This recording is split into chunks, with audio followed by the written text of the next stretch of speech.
Welcome to the RSNA RadioGraphics podcast mini-series, Choosing a Career After Radiology Training. I am your host, Jason Kai from the Radiographics Trainee Editorial Board.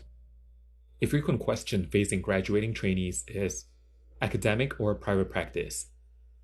Trainees today have plenty of opportunities in the booming job market.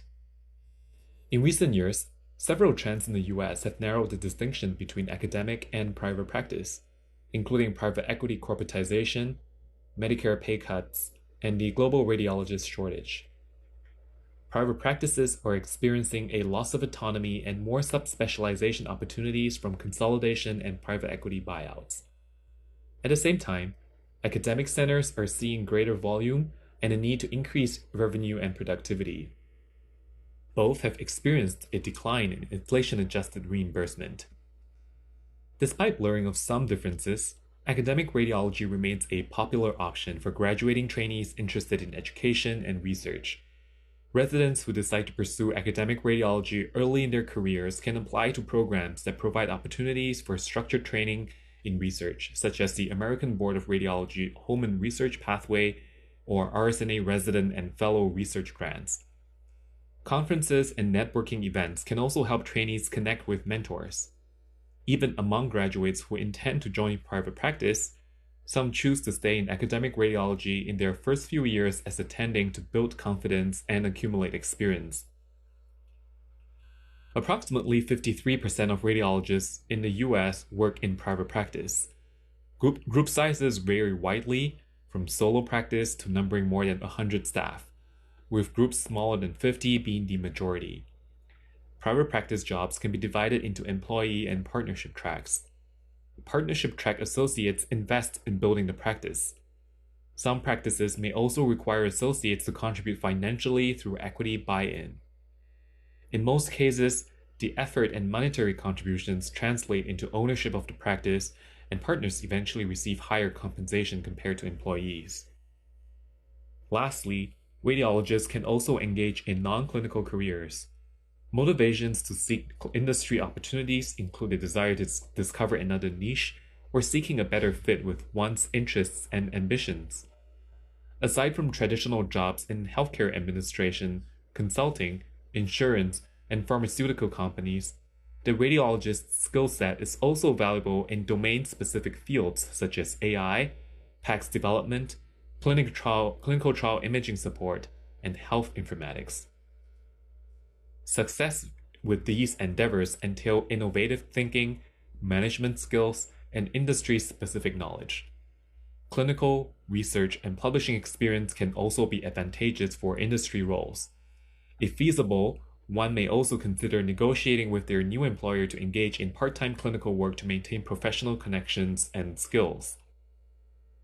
There is no standard approach to establishing a successful career. As trainees enter the job market, leveraging their unique skills, embracing the diversity of opportunities, and staying true to their values will pave the way for a fulfilling professional journey. In this podcast, we will present a summary of our interviews with 4 radiologists to help trainees make a more informed career choice, followed by excerpts of these interviews. Welcome to the RSNA RadioGraphics podcast mini-series, Choosing a Career After Radiology Training. I'm your guest host, Jason, from the Radiographics Trainee Editorial Board. In this series, we'll be talking with radiologists about career paths in academia and industry. Today, we're joined by Dr. Laura Oleaga, a neuroradiologist at the Hospital Clinic Barcelona. Dr. Oleaga will share her journey in academic radiology with us. Welcome, Dr. Oleaga. Prof. Oleaga, why did you choose an academic career? When I started as a resident, I enjoyed the process of learning and sharing knowledge with the students. And so this is why when I finished my training, I decided to stay in academic radiology. And also because engaging in academic radiology allows you to stay updated in the field, and you can embrace innovative approaches to address challenges in our discipline. And our discipline in radiology is changing a lot. And so staying in academic radiology allowed you to be involved in the development of all the different techniques. So this is why I decided to stay in academic radiology.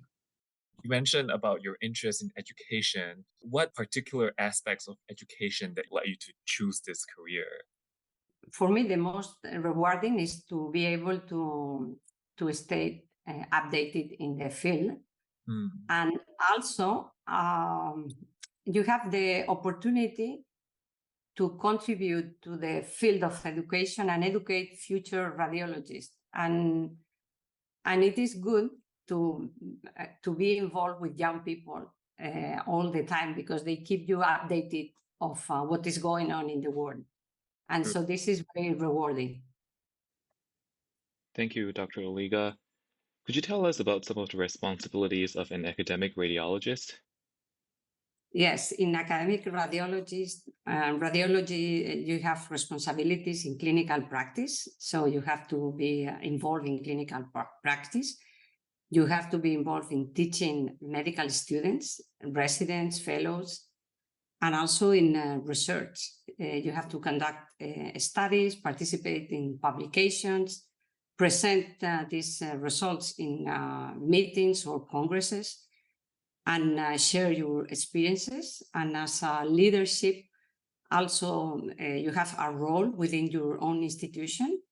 And also you have to participate in national and international organizations to contribute to the field and to grow with all the organizations in which you are participating.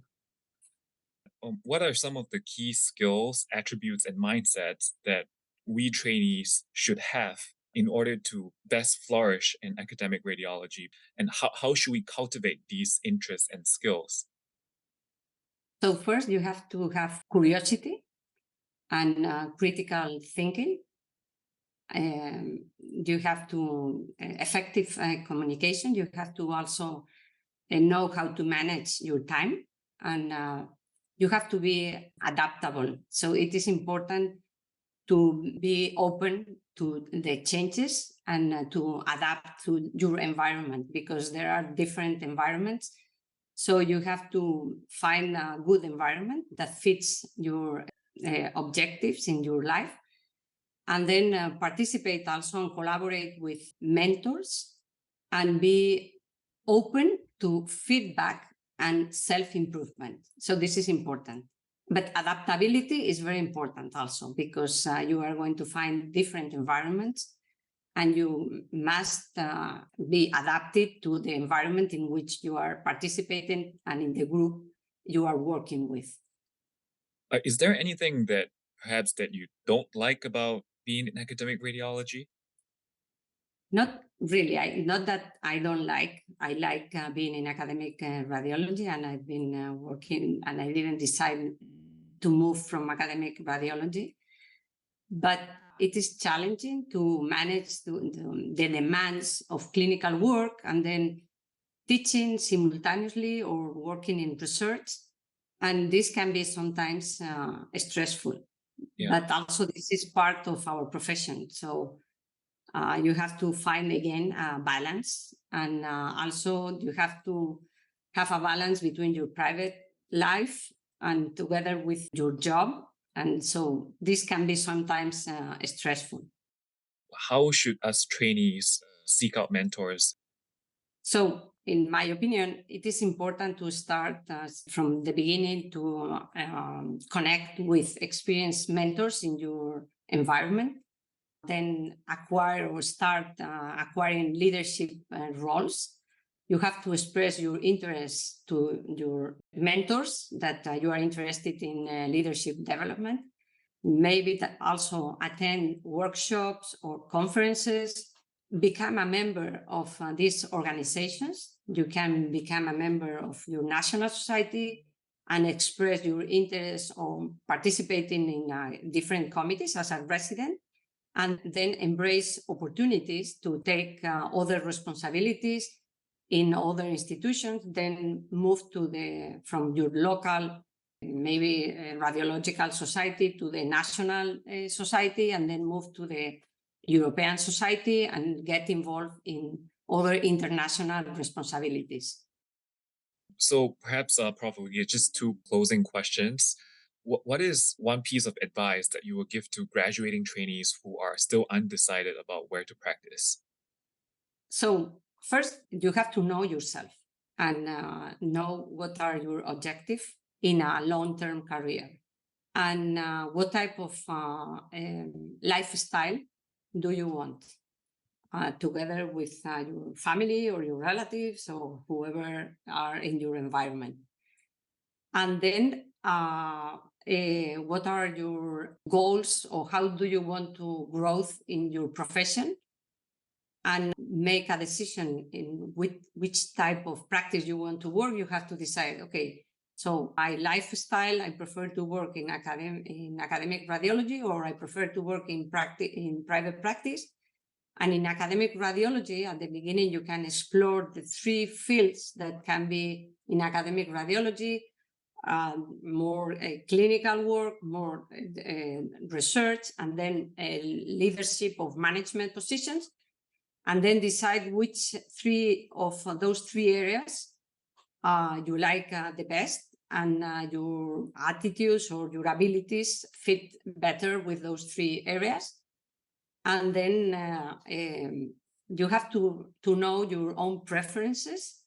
So this is essential to really have a deep knowledge of what is your interest and your long-term career objectives. And one final question, Prof. Oleaga, what is the most challenging part of a transition from trainee to attending?